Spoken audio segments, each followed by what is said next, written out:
রাখবেন, পৃথিবীতে আপনার বাড়ি আছে, আপনার ঘর আছে, আপনার মরার পরে এই বাড়িতে, এই ঘরের মধ্যে গান বাজলো হবে না, এর কোনো গ্যারান্টি আছে?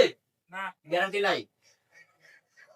আপনার এই ঘরের মধ্যে আপনার সন্তান হয়তো বা গান বাজনা বাজাইতো না, কোরআন তেলাওয়াত করবে, হাদিস পড়বে, কিন্তু আপনার নাতি যখন আসবে, নাতি নাতখন আসবে, এর পরের প্রজন্ম যে এই ঘরের মধ্যে গান বাদ্য বাজাইতো না, গ্যারান্টি আছে?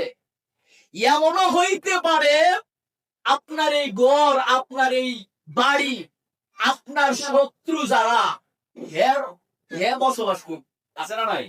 আমনের ইচ্ছা হয় না, আমনের হুতে আমি নাতি বেচবো, আমনের তাদের সাথে শত্রুতা আমি আছি, হ্যাঁ, অথবা যারা আপনাদের শত্রু, শত্রু কাটা জানেন না, বিধর্মীরা, ধর্মের শত্রুই হোক বা আমরা নিজের শত্রুই হোক, তো শত্রুরাও হয়তো বা এই বাড়িতে বসবাস করবো, ঠিক কিনা কন?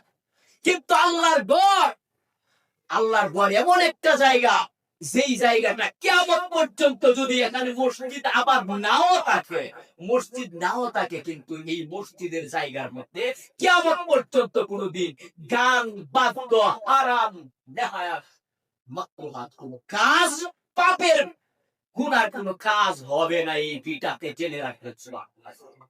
বিশ্বের বুকে দেখে আছে যেই জায়গার মধ্যে একবার মসজিদ হয়েছে, আল্লাহ কবুল করছে, এই জায়গার মধ্যে কোনো পাপের কাজ হবে না।